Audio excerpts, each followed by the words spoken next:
Many people today contend that what we commonly call our federal government, the one in Washington, D.C., although a better term would be the national government, has become too powerful, too intrusive, that those employed by that government ignore the limits the Constitution once placed them and do essentially whatever they want, no matter the cost, hence our $20 trillion in debt. These people argue that we must amend our Constitution to restore limits to the government's power that were once there but which have slowly disappeared over the years. If we are to amend the Constitution, how do we do so? Article 5 of the Constitution says that either Congress can propose an amendment, pass it with a vote of 2/3 of both houses and send it to the states for ratification, where it requires approval by 3/4 of the states or 38 of them. Alternately, Article 5 says that 2/3 of the states, 34 of them, can apply to Congress for a convention. When this happens, Congress is required to call or convene it.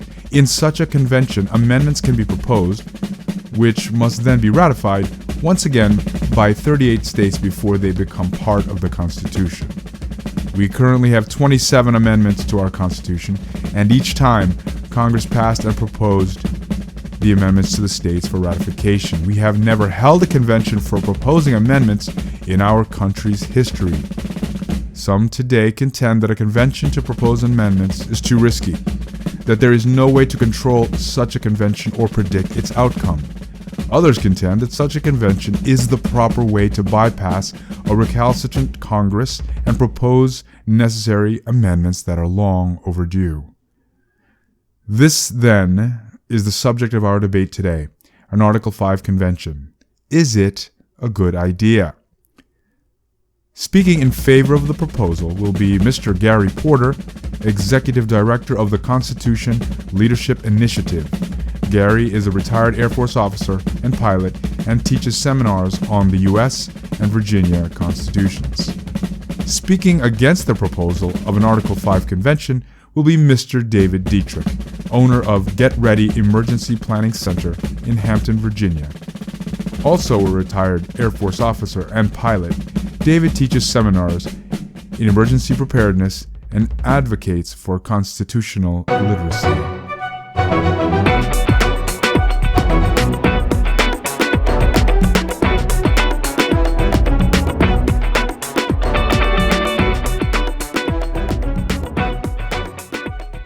On Saturday, March 4th, 1932, right after he was inaugurated as our 32nd president, Franklin Delano Roosevelt delivered his inaugural address.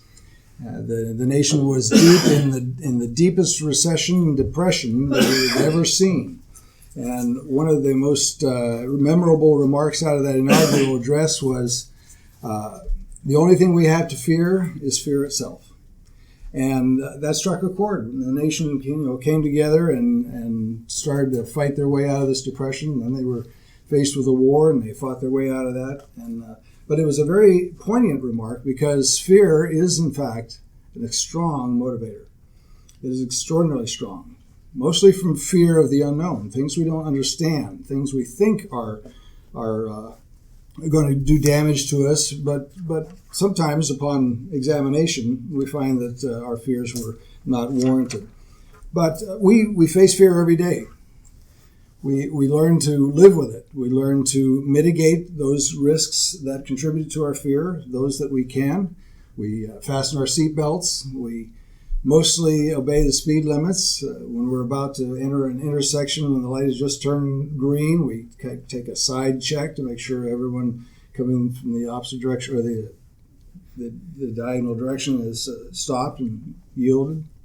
So we mitigate risks all the time. If we let risk paralyze us, as it can, then we don't get on with our lives. We don't enjoy our lives. We don't do the things we need to do. And there are people that say that that there's a lot of risk to this amendment process, the second portion of the amendment process outlined in Article 5 that Joe read for you, in the sense that we can't predict necessarily the outcome of a convention. And perhaps bad things will come out of this. And that is a very powerful fear motivator as well, because anything that you don't fully understand poses some risk. So I think we're going to demonstrate over the next few minutes that those risks can be mitigated. Those risks are not as deadly or as fearful as they may be laid out to be. I think my worthy opponent will agree that the Constitution does require some amendment. We'll talk in detail about some of the changes that have occurred to that document over the years, the causes of that, and what it has produced in terms of a federal government that can do just about anything it wants these days, and that's certainly not what the framers intended. But the idea is, how do we get this genie back in the box? How do we put the federal government back within constraints that will limit its activities as the framers intended it to be? George Mason, fellow Virginian, gave us this second method on almost the last day of the convention, the 15th of September. They were debating how to amend the Constitution, and he said, look, there's only one way that you've laid out. We need a second method. What if Congress becomes oppressive? What if Congress refuses to act? We need a second method to propose amendments. And a motion was made, and it passed unanimously that the second method should be available to us. So what should we do? Well, I think the 17th Amendment is a wonderful target for repeal.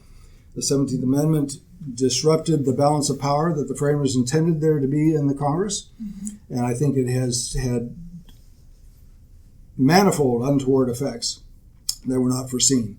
But Congress is never going to allow the 17th Amendment to be repealed because, as Joe said, any proposed amendment must pass a 2/3 vote in both houses, and the senators will not allow that their selection to be back into the hands of the legislatures.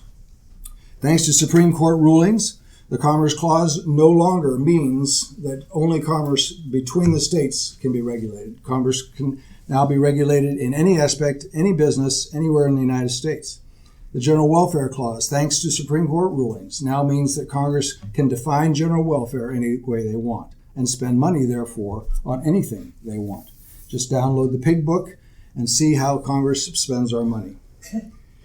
Thomas Jefferson said, in questions of power, then, let no more be heard of confidence in men, but bind him down with the chains from mischief with the chains of the Constitution. And to Mr. Jefferson, I must say, I'm sorry, Tom, there are no chains. They're all rubber bands. Perfect. I'd like to thank my most esteemed colleague for his excellent presentation, if not very strong case in favor of a constitutional convention. There will be a runaway convention. The original constitutional convention did not have proper authority. There will simply be no way to control another constitutional convention. Black's Law Dictionary defines the convention. It has the purpose of framing, revising, or amending the Constitution. All these changes can simply be made without our approval. Calling by this Congress means that Congress will determine where the convention will be held and what the rules will be. Congress will assign all the delegates. Where does that leave the states? We should just abide by the Constitution. We don't need to change this perfect document. Somewhere here. Anyway. There's nothing wrong with the way it's written. We should just elect good people. We can find a few good men in a country of over 300 million. We need to simply do a better job of finding them. We need to hold our elected officials accountable. They need to be impeached when they misbehave. They need to be replaced at the ballot box. It's just too dangerous to hold a constitutional convention. It's too scary. We don't know what will happen. We don't, it's so unknown that it's so beyond what we've ever done. We just should not take that chance. We could end up with something completely different than we have now. State governments can't be trusted in any case. Why do we expect them to be any different than our federal government? The people they select, that we select, can't be trusted. Just too much risk of influence by special interests. Everything's fine now. We shouldn't take chances to change it. We should just read the Constitution and apply it and expect our elected officials to do the same. Article 5 is too ill-defined. It's too weak. There's not enough information there. There's not enough guidance there to tell the states' legislatures or whoever how to run the event. And the first method of ratifying the Constitution has worked just fine. Why should we change that? Why should we do something different? That if we want to make another amendment, let Congress propose it. And ultimately, the way things are going today, the Supreme Court has absolute authority. Whenever they rule on a constitutional case, that's it. That's the supreme law of the land. We shouldn't expect to change that. We should just accept what they have done in the Constitution analysis and interpretation. Powerful progressives will support or do support a constitutional convention. George Soros is backing the Convention of States project. How can we possibly accept that situation? And this other group, Wolfpack, is also backing him. Do we want these secretive people, powerful entities, to control what we're trying to do here? And besides that, there are no great men today like there were with our founding fathers. How can we expect that same kind of group of people to get together and do the right thing? And the weak minds we have today will simply succumb to external influence. This is not the right time to have this convention. We need to wait for the right people to be in place. Things aren't all that bad after all. The current Constitution is invalid. The Founding Fathers had no authority to write a new Constitution. The Articles of Confederation are actually still in force. So why are we even fighting about amending the Constitution? Thank you. The ratification rules were changed to only 9 of the original 13 states. Who's to say they'll make it so nobody has to ratify and they just hand us a fait accompli with a new Constitution? And people who want to change the Constitution cannot be really conservative. They don't accept the Constitution as it is. They want to change it. So how can we go along with that? We need to keep it exactly as it is. Anyone who says otherwise is ignorant and stupid. Even Antonin Scalia was opposed to a constitutional convention. A constitutional convention is a horrible idea, he said in 2015. This is not a good century to write a constitution. Thank you.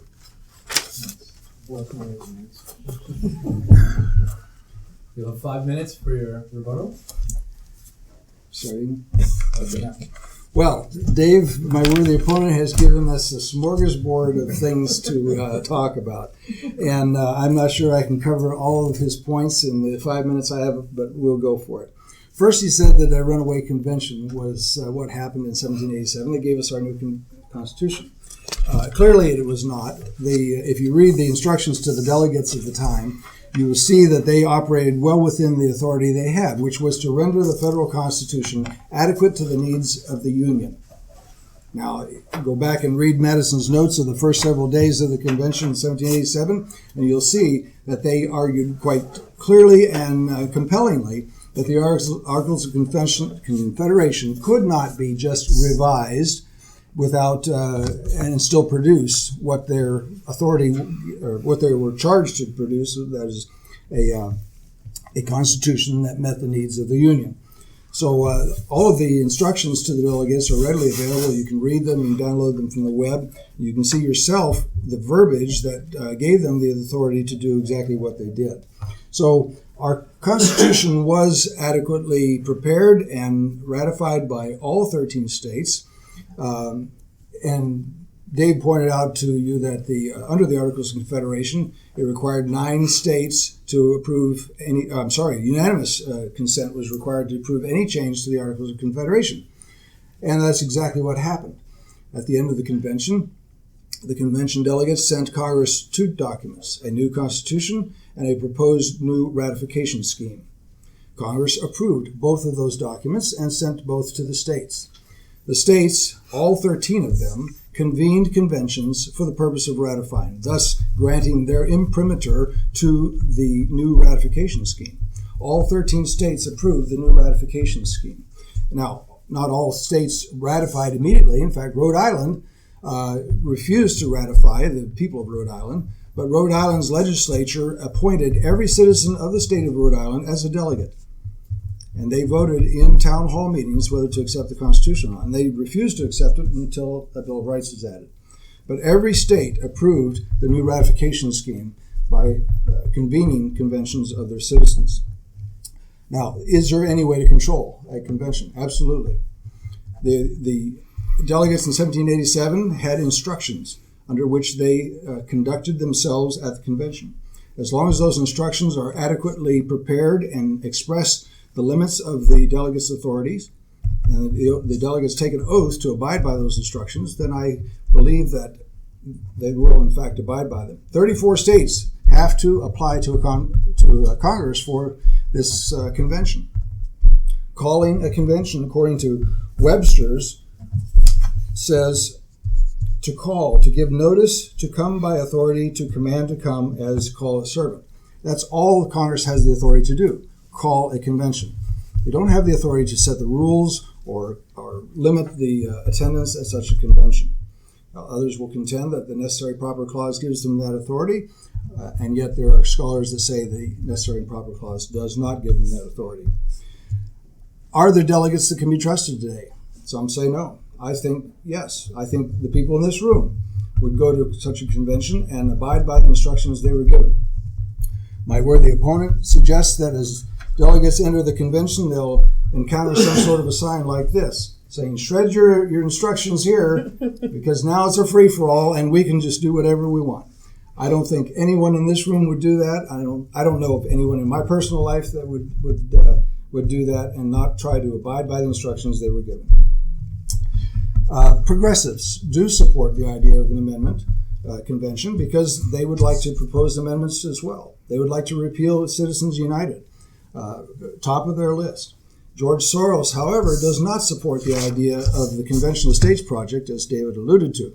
He supports a convention for proposing amendments, but only one in which he can control the outcome.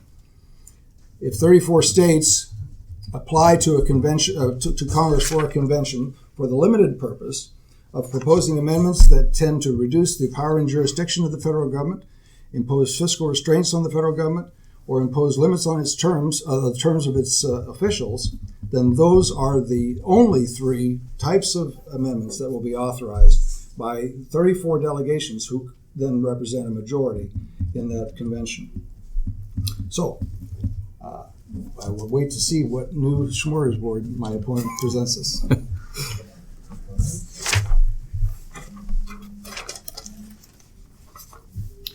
Congress's approval of this new scheme is exactly what we're worried about. So if Congress approved the proposal of the Founding Fathers for a new Constitution, instead of just updating the Articles of Confederation, they can do the same again today. That is in their interest. So when such a scheme comes out of a constitutional convention today, they'll forward that to Congress, and Congress will say, sure, we'll do that. That'll give us even more power. That's what we're worried about. The states and the people will be left high and dry as a result. As far as controlling the convention, there is no authority given anywhere on who is going to do that. It does say, yes, Congress will call the convention. They shall call it upon the application of the states. But then what?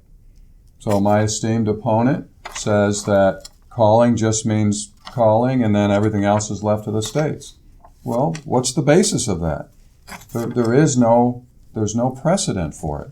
So Congress will just take over. Special interests behind Congress will determine how that's going to be held and what will come out of it. The delegates themselves that may be put forth to run that event, who's to say they're going to come from the state legislatures? Why can't they come from Congress or other special interest groups? Everybody's going to be rushing to get in line to become one of those very important people. And how do we know where they're going to come from? They're going to be crawling out of the woodwork. So we just can't determine what that's going to be like. That is far too dangerous to put our Constitution in that type of a situation. And finally, as far as the types of amendments being proposed, we don't know. The First Amendment could be, let's shred the Constitution. That could be the first proposal. Everyone agrees that's there. They write a new Constitution, and that's it. That's what we have. No ratification required, and they just take over. Martial law. We have nothing else left for then as a nation. Thank you. You have another 5 minutes. A rich, fertile ground for rebuttal. Let me read you from Article 5. The states shall call for a convention for proposing amendments. That is the only type of a convention authorized by the Constitution. It is not a convention to draft an entirely new Constitution. It is a convention only for proposing amendments, and that is the limit of its authority. Once these amendments are drafted and passed in the convention, sent to Congress, Congress's only role is then to select the method of ratification, either by state legislatures or by conventions of the people. Congress has used the legislative ratification method 26 times, or for the 26 of our 27 amendments thus far. One time they allowed or required that a convention of the people be used to ratify that amendment, and that was in the case of the 21st Amendment, which repealed the 18th. So the precedent, Dave says there's no precedent. There's abundant precedent. During the founding period, there were 20 or 30 different conventions of the states conducted under various and sundry, for various and sundry purposes. In each one, the convention came together with delegates who had authority expressed in their credentials, and they discussed the matter at hand. They set rules for themselves. The Congress didn't set the rules. The convention delegates set the rules for themselves, and they conducted themselves honorably. In the 1787 convention, New York's delegation actually went home when it became apparent that the convention was going in a direction that their instructions did not authorize them to proceed in. And the three-person delegation from New York went home to honor their instructions. In the 1950s, 60s period, Virginia composed two conventions for the purpose of drafting a single amendment to the Virginia State Constitution. In each case, the convention met, discussed that amendment, and proposed that single amendment to the Constitution of Virginia that had been requested. So there's adequate precedent to demonstrate that conventions can be controlled, and with proper instructions to the delegates, they will be controlled. There's the specter of martial law. Once again, this fear factor that a convention would draft a new constitution, impose it on the nation, and that there would be we'd be thrown into martial law. Once again, the only thing we have to fear is fear itself. All right. So at this point, what we will do is we'll open this to questions of either. Well, let's go questions first to let's do Dave's questions to Dave's part of the resolution. You can stand up or you can sit there and you can answer questions posed by the audience. So who has a question? Joe, you have a question? If only Congress can propose the amendments, what assures us that the Congress will propose amendments that are of interest to the people and or the states? They can be very picky and choosy about what they can do, and as we've already seen from current media, and the fact that most of them aren't have much understanding of the Constitution in many cases, okay, I do not think that would be a wise way to go. We need to hold them accountable. We need to insist that they answer to our requests. And if they don't, then we need to elect the right ones that will listen to the people. I see if things don't change, we're going to be in a civil war. It's headed that way because the division in this country is getting bigger. And they're very smart at how to divide the people against themselves. They spent a long time understanding that principle, okay? So I don't think they're going to necessarily propose things that are in our interest. They will propose things that only their interest. Right. I'll just say we need to insist that they do what we elected them to do. And if they don't, then we unelect them, in the famous words of Donald Trump. And again, when you have two bodies so divided in this country, the left and the right, I don't see that really happening. It's not going to change. It's been getting worse over the last 40 years. Right. I have a question. Okay. So you mentioned, I think everyone's ears pricked up when they heard George Soros and the Wolf Pack and even Antonin Scalia's statement. What's their argument against, or why does Soros want it? Why does Scalia not want it? Soros wants it because he wants a new constitution. Not an amendment to our current one, but he wants a new one. And that's what this Constitutional Convention, Article 5 Constitutional Convention will do. Will provide the vehicle for making that happen. And as far as Antonin Scalia, he used those words, Constitutional Convention. He just also was afraid of what might happen, the potential for those elected officials we have today to be put in that position of power in a form that is identified in the Constitution to do whatever they want to do, and to make hay while the sun shines. Okay. Yeah, last statement for you. You're a cheeky monkey, by the way. If you have a question, you also made a statement that the article, and make sure I phrase this correctly, said the Articles of Confederation are still in effect. And if that is what I heard you say, who is actually enforcing the Articles of Confederation today? Yes, and no one. Okay. Because Okay, the Articles of Confederation were never rescinded. They still are part of the organic law of this country. Those and the Northwest Territory and the Declaration of Independence, as well as the Constitution. Law, what Yes. is that? Those are the founding documents, the basis of all law in this country today. That's organic law, officially on the congressional website.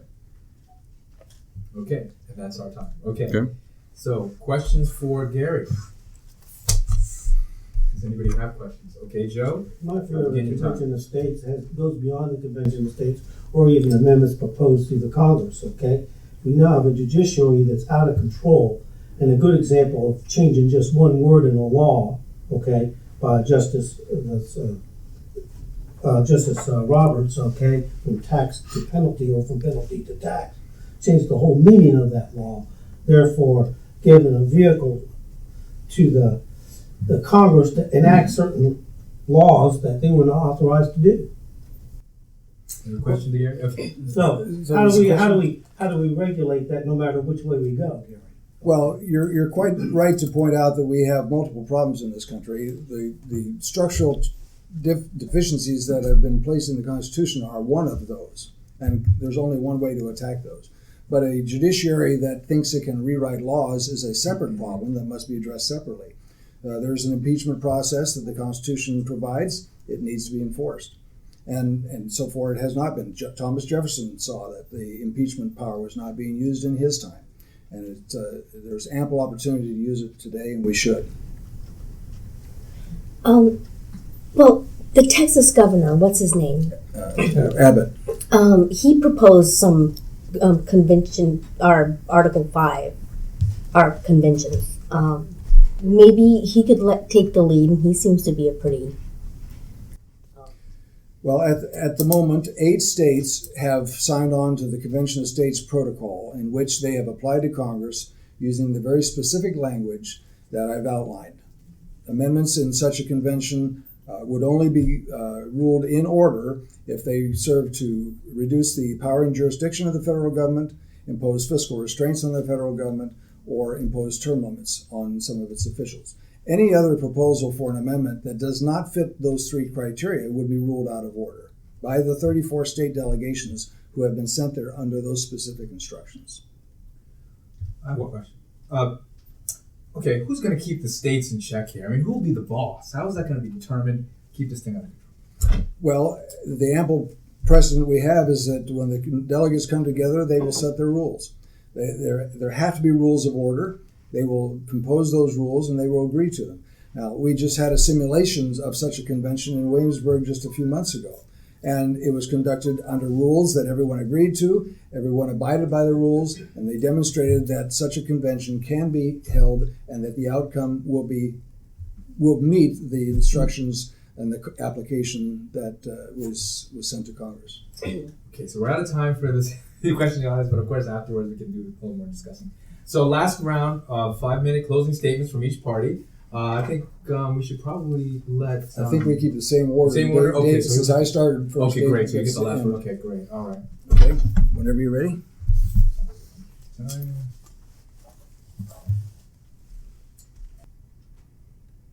Okay, begin. So in 2010, Congressman Peter Stark of California was asked at a town hall meeting right after they passed the Affordable Care Act. A lady said, if they can do this, if they can pass the Affordable Care Act and require that everybody purchase health insurance, what can't they do? And Congressman Stark said, yeah, I think the federal government can do most anything in this country.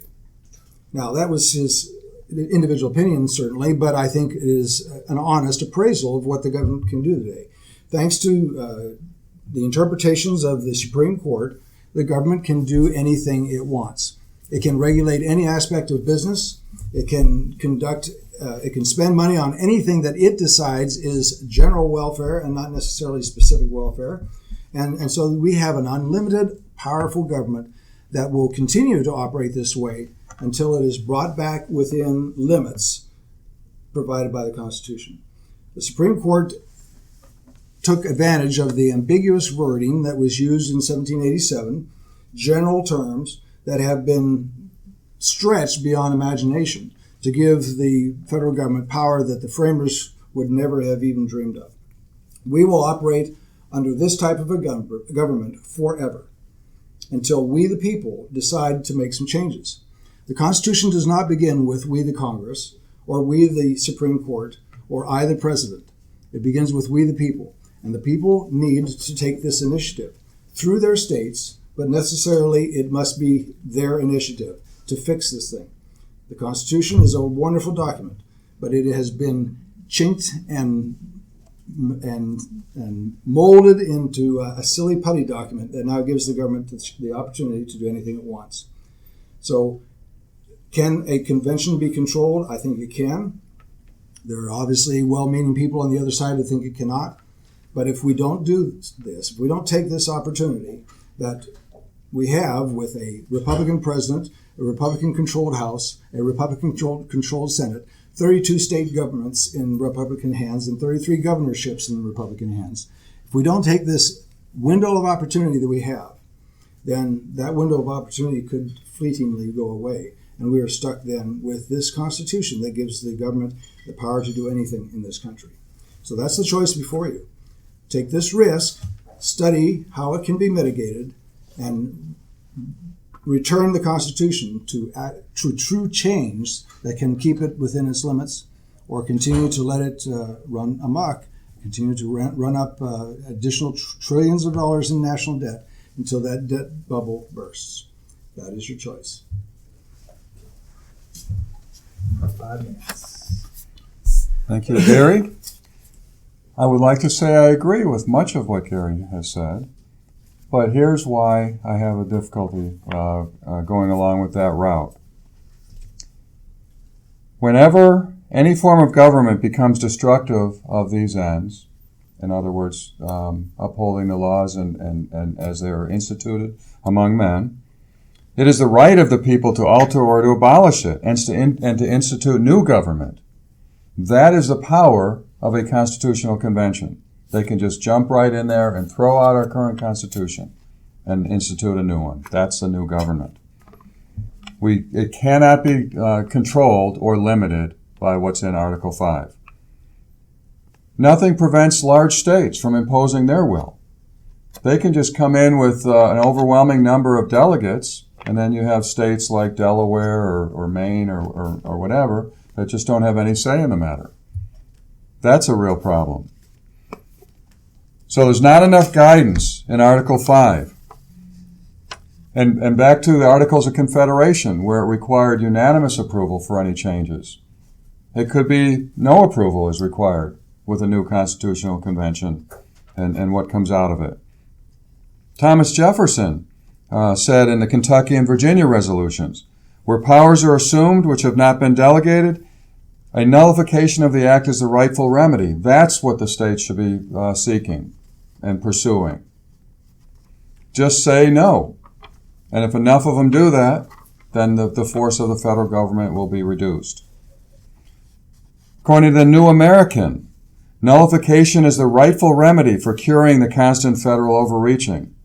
Again, nullification is the right answer. The John Birch Society. Everyone knows about the John Birch Society, very conservative organization. The convention to amend the Articles of Confederation wrote an entirely new constitution illegally. According to the Campaign for Liberty, the entire Constitution could be thrown out. And the National Council for Freedom and Enterprise, any CONCON, short for Constitutional Convention, proposal would put all of your rights on the chopping block because it gives unelected, unaccountable delegates free rein to rewrite the entire Constitution. And finally, one of the most hallowed individuals in the freedom fight against a constitutional convention today, Publius Hulda, said there is no such thing as a convention of states to propose amendments. It's really a constitutional convention for rewriting the Constitution. Thank you very much. Well, thank you guys, both of you, for really a vigorous, good debate. There's not the rules that we have to kind of vote on a winner. It really, and I don't want to institute that because, really, this is about rhetoric. It's about discussion. You're free to make up your mind, and that's what you should do. Feel free to make up your own mind about either one. Oh, wait, before we go on, Yes. I'd like to stand here shaking Gary's hand absolutely. to show how much I still love him. Who's taking the picture? Photo op. For our website.